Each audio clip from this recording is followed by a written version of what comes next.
Okay, look at the difference of what that fire did to that stump right there compared to any of these live trees in here. It's in it and it's burning now.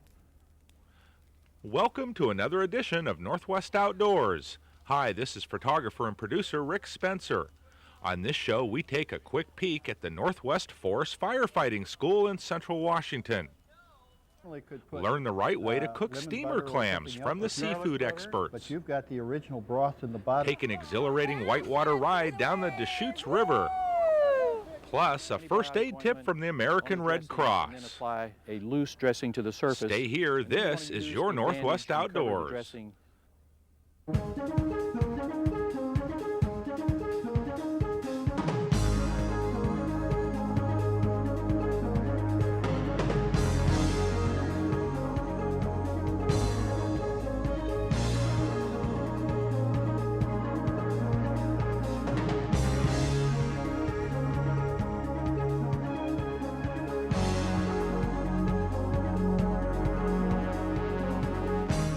Funding of Northwest Outdoors is made possible in part by Kershaw Knives of Portland, Oregon.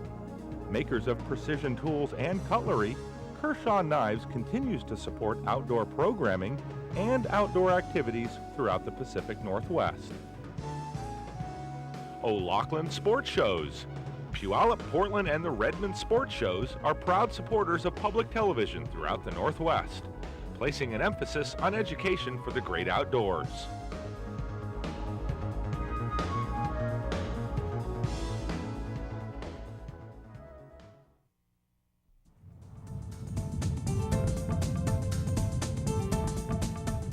You are looking at footage from the fire that almost took out the Hanford Nuclear Reservation in central Washington in the summer of 2000. Each year, fires like this burn out of control, causing millions of dollars of damage to the landscape, surrounding wildlife, as well as human inhabitants. The outdoors is certainly a well-balanced ecosystem, but sometimes Mother Nature has to be taken on face to face to prevent uncontrollable disasters. Men and women that go out and fight these fires have to learn their training at a forest firefighting school put on each year here in the Northwest. I've got a list of things that I've got to go through for protocol for us to begin. Camp Chaparral is used for campers during the summer months on the Yakima Indian Reservation outside the town of White Swan. But for 1 week a year, firefighting instructors from the Bureau of Indian Affairs, the U.S. Forest Service, the Department of Natural Resources, and city and county fire departments instruct trainees about firefighting techniques. That's where we want it to stop. You already have Most of the week is spent in the classroom, but at the end of the training is the live burn, where the trainees get hands-on experience. Some of these trees have branches clear down here, so as the brush starts to burn, it's going to start going up into the tops of the trees. Again, that's what we want to do. Hopefully, if you do see some stuff as we start practicing this, if it wants to try to get up into the top of the tree, where are you going to throw your dirt or water? At the bottom, at the base of the fire. Let's knock it down so it doesn't continue to climb up into the tree. As you can see, we're doing a training fire for new firefighters. We had 166 firefighters here at Camp Chaparral, and this is the kind of the culmination of sitting in class for 4 days, learning about fire behavior, learning about standards for survival, learning about wildland fires. We talked about structural protection, incident command systems, accountability at fires.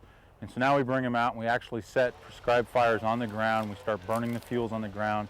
In this area we're in now, we've got 7 fires going along the hillside, all controlled. We have contingency plans in place if in the event we were to lose one of these real quick. We have the engines down below. There's a mix of highly qualified firefighters on this hillside working with these 166 students. We've broke into groups as crews. This particular fire behind me, we have 2 crews working on it now, and for the first 45 minutes to an hour, they just watch the fire burn, just to get an idea of fire behavior, how fire moves, what it does in the trees, how it crawls on the ground, how it torches the trees, so they can get a good perspective of what they're going to get into for the summertime here. They also work with their crew boss and dig line. They'll perimeter the fire with line by digging with hand tools. They'll do a lot of work just with their hands, their tools, shovels, and kind of contain the fire.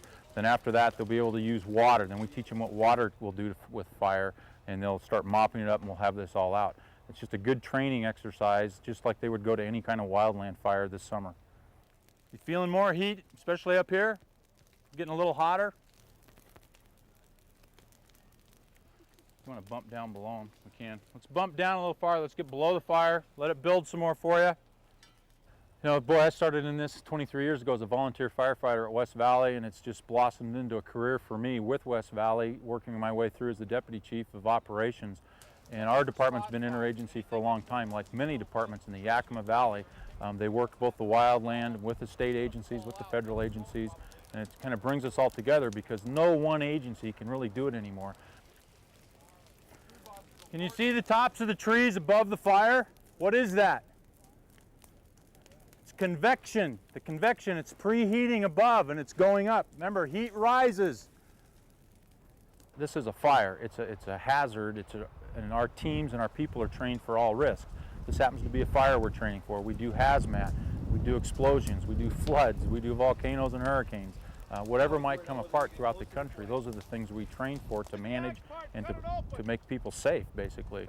So it takes lots of different agencies to do this. This particular camp, the Camp Chaparral, and this interagency training has been going on for at least 13 years. We've been doing this, bringing folks in from all different walks of life and agencies, teaching firefighting in the wildland. Back on.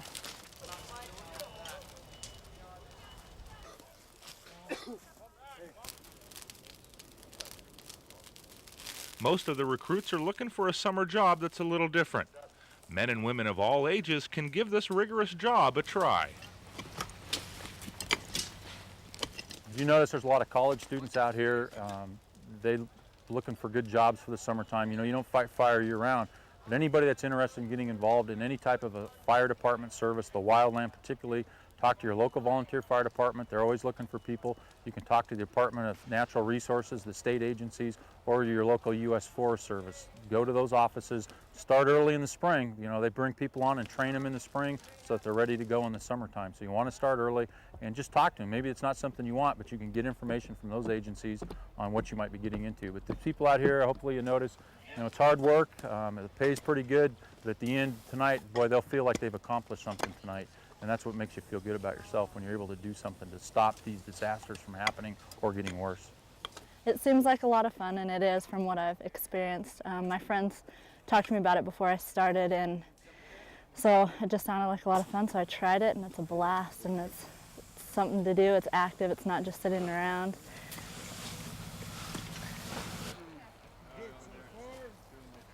Yeah, we're clear right here. What you see over here behind me, these guys here, we're doing is called cold trail. And what we're doing is 100% making sure that the fire is out underground, in the duff, and under trees, and around stumps and logs. What they're doing is they're feeling it in the back of the palm of their hand, which you can see in there. They're digging out and finding the hot spots. If they find any hot spots, then they'll holler for the man with the water bag. With the water bag, he'll come over and spray water on it, and then they'll dig it out and make sure it's 100% out. Need to fight hot shots, line up on the line. Got your tools, your gloves. This is the very bottom of the scale. They're firefighter 2s, we call them, and their next step is they'll go to firefighter 1s, which is the single resource direction, where they can be a leader on an engine. They'll go from here to maybe an engine boss, and a lot of these folks right here will work on an engine this summer, and they'll work with the initial attack crew. They'll be part of that initial attack part of going out and fighting fire this summer. Out here you develop friendships that last a lifetime. It's a true job that these people depend on each other for their life, and so it's a great environment. It's hard work, but it's got its benefits too.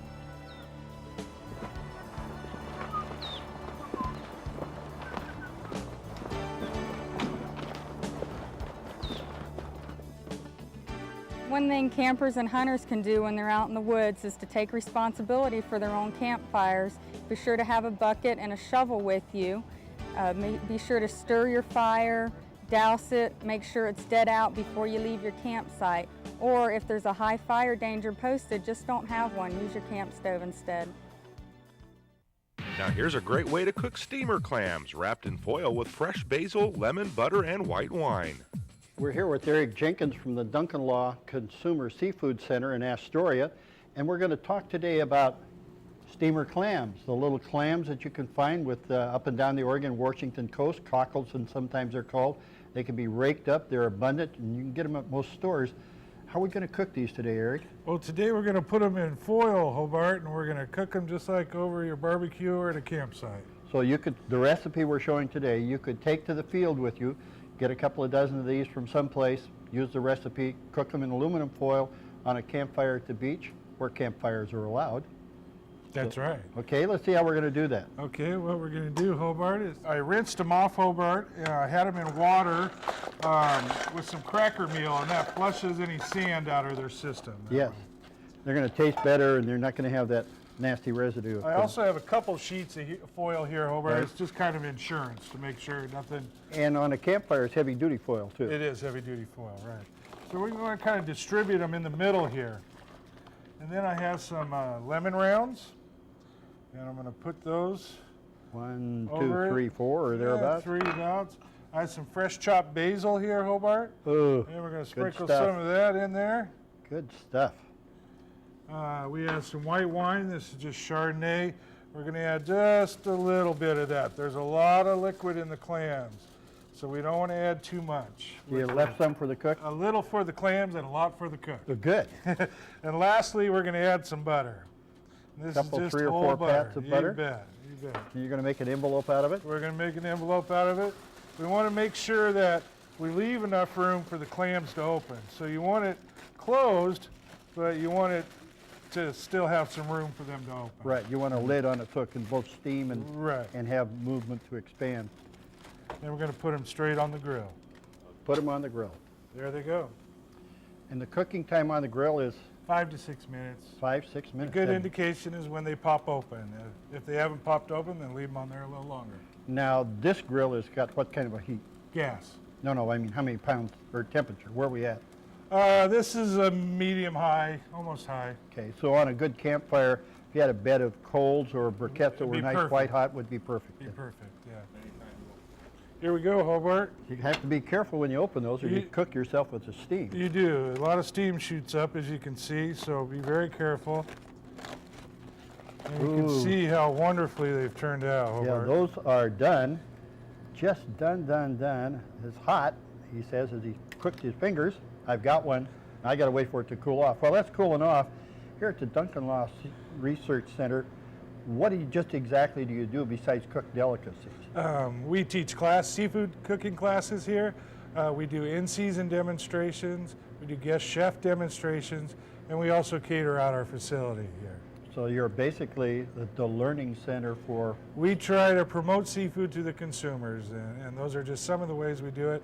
We even have over 100 recipes in the hallway free for people to come in and pick up. And Try at home. You've got a website also? We have a website, www.seafoodschool.org. All right, let's see what this little... You normally could put lemon butter or something else. Or garlic butter. But you've got the original broth in the bottom, which is called nectar, right? That's right. I'm going to have some. This is really going to be good, too. I'll see you later. Glad you like it, Hobart.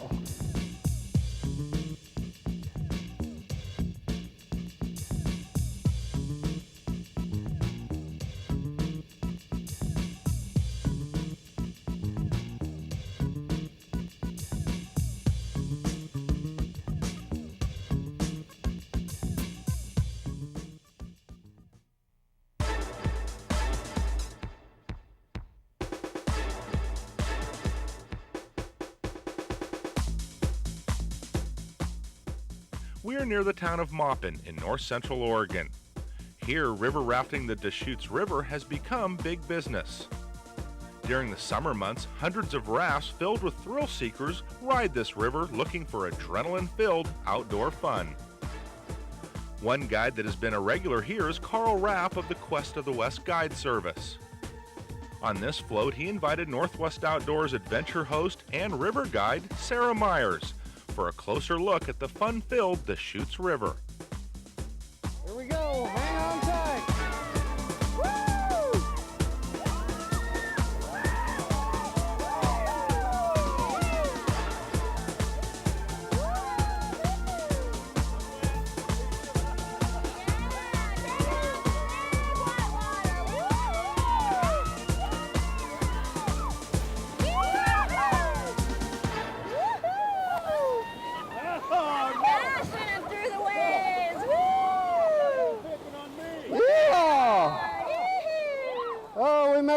Everybody's in one piece. Carl, can you talk to me a little bit about the miles we're going to be rafting and the class of rapids we'll be encountering? We're doing about a 13-mile run, and there's classes from 1 up to class 4. Wonderful. The Deschutes River is one of the most popular, or actually is the most popular river to raft in Oregon, and I'm going to assume that it's because it's a really nice flow, big waves, lots of action, beautiful sunshine like we have today. And it's a safe river too for the activity that we have here and stuff. If it's done properly, it's probably one of the safest runs in Oregon. The rapids flow out good. They're good holes to flow out, and so you're all set to, a good safe adventure and lots of adrenaline. What level of CFS are we running today, and how cold's the water? I checked the flow this morning, and we're running 4,600 and 10 CFS.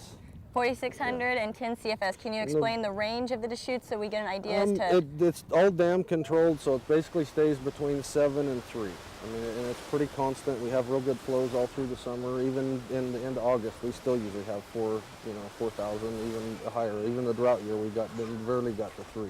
How most rivers are classed is on a 1 to 6 basis, 1 being bathwater like you see here. If you were to fall out of the boat, the likelihood of getting injured is slim. Class 6 being suicide.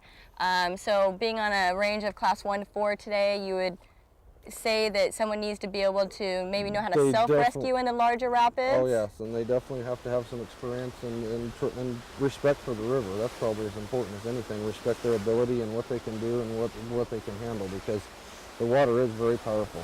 I mean, you can tell that you're on top of 5 million horsepower when you get in the holes and stuff, and you definitely have to have a healthy respect for it.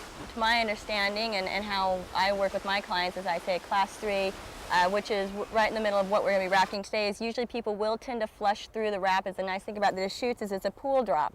So you have a rapid, and after each rapid there's a flat area, which means it's really easy for rescue, it's really easy for slowing down, making sure that the trip is actually going well. And if you do have a swimmer, normally they're going to flush through that rapid. Right. Whereas in a class 4, class 5, that's when they can start getting hung up on objects, possibly getting pinned in the water. And that's when you do need to be able to understand self-rescue. Right. And the classifications, basically, they just go up in scale to the danger factor. I mean, it's not always the size of the whitewater encountered, it's the danger factor, because a big wave can be a class 3, even though it might be bigger than a class 4 somewhere else, because there's not rocks involved or maneuvering or some expertise involved in it. Right. It changes the classifications. Right, and the only difference in the classification would be possibly the Grand Canyon, where it's on its own scale of up to a 10, and that's because the volume of water is just so much bigger and stronger that it's hard to compare to more of the smaller rivers in the U.S. Yeah.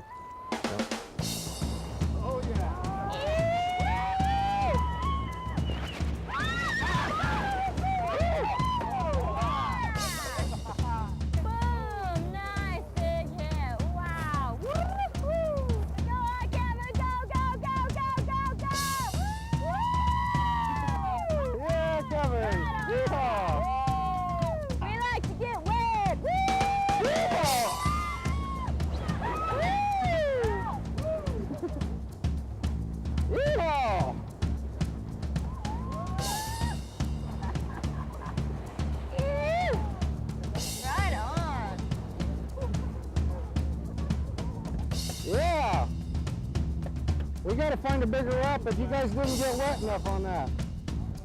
No, you didn't get near wet enough. Right around the corner, we'll work on it a little harder here. This rapid here coming up is Boxcar, and if you can see downstream from here, it don't look like anything. It looks like we're on a lake. But once you get in the current, you're committed to it, and it's a class 4 rapid. Here we go.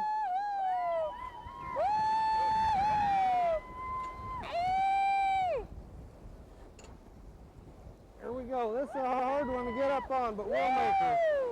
Here we go. Hang on.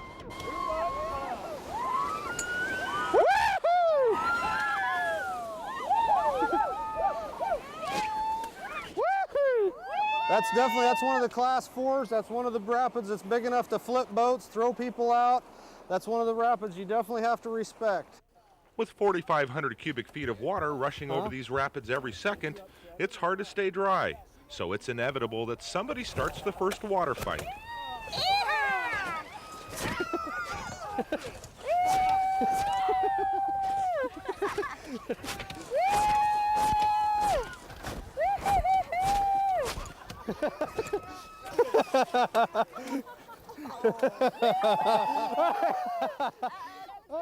Yeehaw.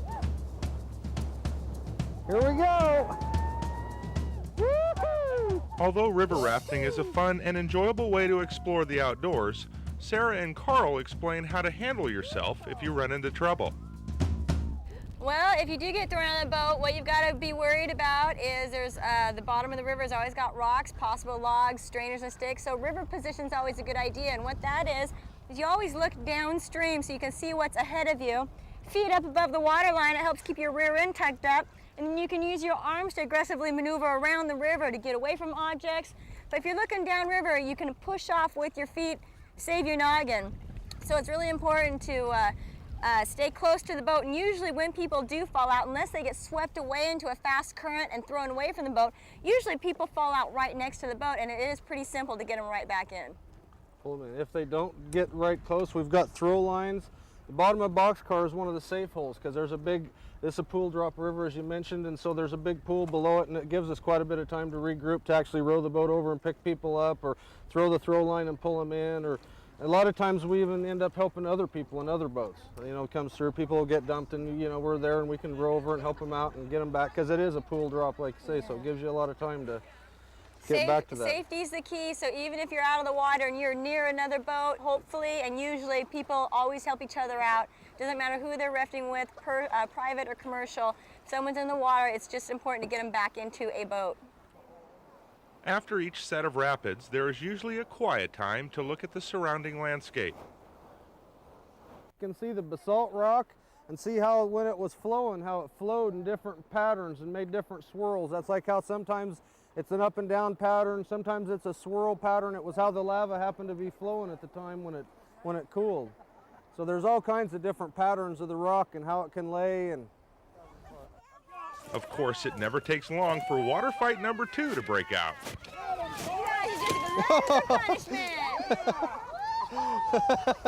We got to get some fighting material here. They got all the equipment. I know, we need to snag those oars.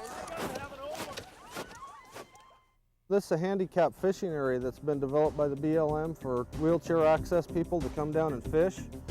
You can see that they have the ramp there that the wheelchairs can get down on, and they have signs to restrict it so it stays clear for people, and they have wheelchair access bathrooms for them. And it's nice, at least it gives everybody an opportunity to come out and enjoy the river. There's the spring up on the hill there. It's kind of amazing how the water comes out the side of this dry desert canyon and just only runs 100 yards, but it's a nice spring that runs into the river.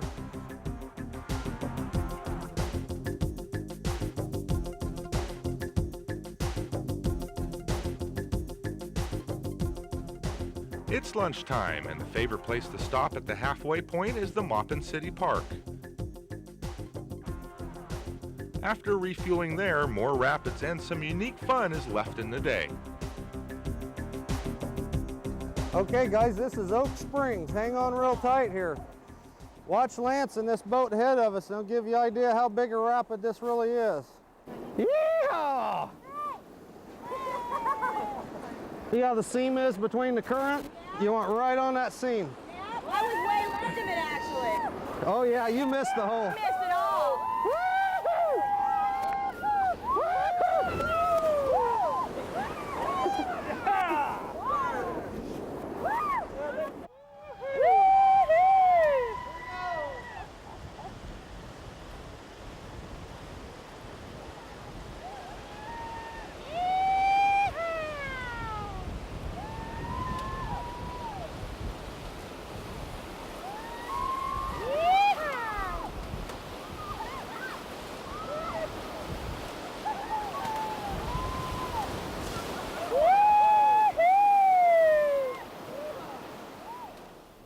There's some swimming rapids we can do. We can slide down in our life jackets. It's kind of fun. The water's a lot warmer up here too than it is out in the main river, so people like to swim in it a little more. And this is water that comes off of glacier fed up off of Mount Hood. Wow, this is going to be fun. Yeah, and it's kind of neat. There's some nice cliffs and stuff we get a look at as we walk up here, and it's just a fun. Smooth Yeah, it's a nice rock slide. Yeah, it's a nice break too from the river and stuff, and it kind of gives you an idea. There's some holes how powerful the river can be. river A is short something. hike away from the river's They have edge is a people who little get water different fun of a respect for different after they type. play here. All ages of adventure seekers can enjoy the natural water slides.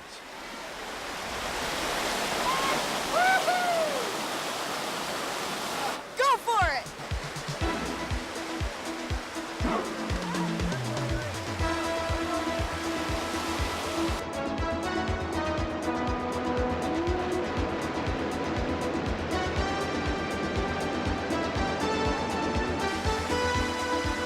He's lined up.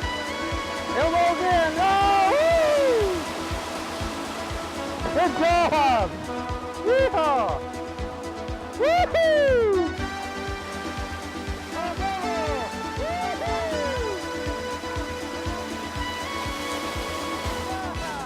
This stretch of water on Oregon's Deschutes River has become very popular with rafters. Many first-timers and veteran rafters come to this area for a chance to take on some Pacific Northwest whitewater. To finish out this show, here's a first aid quick tip from the American Red Cross. Despite our mild weather, serious sunburn is quite common in the Northwest. That's why it's always important to use sunscreen when you're hiking or doing outside activities. We suggest using a waterproof sunscreen with a sun protection factor of at least 15. Sunglasses to protect yourself from the ultraviolet radiation of the sun, and of course a hat to shield your face. And remember, you can get a bad burn on even a cloudy day. It's especially critical to protect yourself from the sun when you're hiking up in the mountains, because here the atmosphere is thinner and you're more at risk for a burn. In addition, sunburns can be particularly severe when you're traveling across a snowfield or a glacier or you're out on the water, because here you're getting reflected sunlight. Sunburned skin should be covered with opaque clothing to prevent additional damage, and the patient should simply stay out of the sun. The goal of burn care, whether it's sunburn or thermal burn, is to prevent further injury and contamination and relieve pain. And the way you do this is you either immerse the part in cold water or pour cold water over the burned area. As soon as you've cooled the area with your gloved hand, put a little bit of antibiotic ointment on the dressing and then apply a loose dressing to the surface. And then you want to use a bandage and cover the dressing with a very, very loose wrap. And if you have blisters appearing, don't try to break the blisters. Any break in the skin simply just adds to the possibility of infection. After you've treated the burn, continue to monitor the victim to ensure that she does not go into shock. What you want to do is give a fully conscious person something to drink, make her comfortable, and continue to monitor breathing and consciousness. If you happen to have a thermal burn, such as scalding from a hot liquid, the same 3 easy steps apply. You have to cool the burned area, then you cover it, and you make the victim comfortable. You can go online with Northwest Outdoors and learn more about this episode 1404, Fire and Water, by clicking on www.northwestoutdoors.org. On the next Northwest Outdoors, head to Southeast Oregon and go fishing for rainbow trout at a high desert cowboy camp. And also learn a survival tip, how to make chicory coffee. All on the next Northwest Outdoors. We're going to show you how to make a wonderful root beverage out of the chicory plant.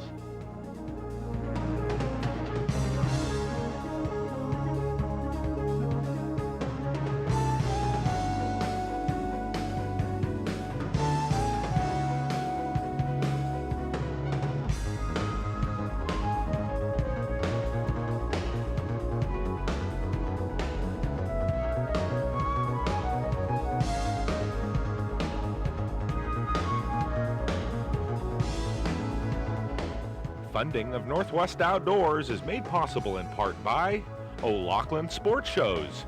Puyallup, Portland, and the Redmond Sports Shows are proud supporters of public television throughout the Northwest, placing an emphasis on education for the great outdoors. By Kershaw Knives of Portland, Oregon. Makers of precision tools and cutlery, Kershaw Knives continues to support outdoor programming and outdoor activities throughout the Pacific Northwest.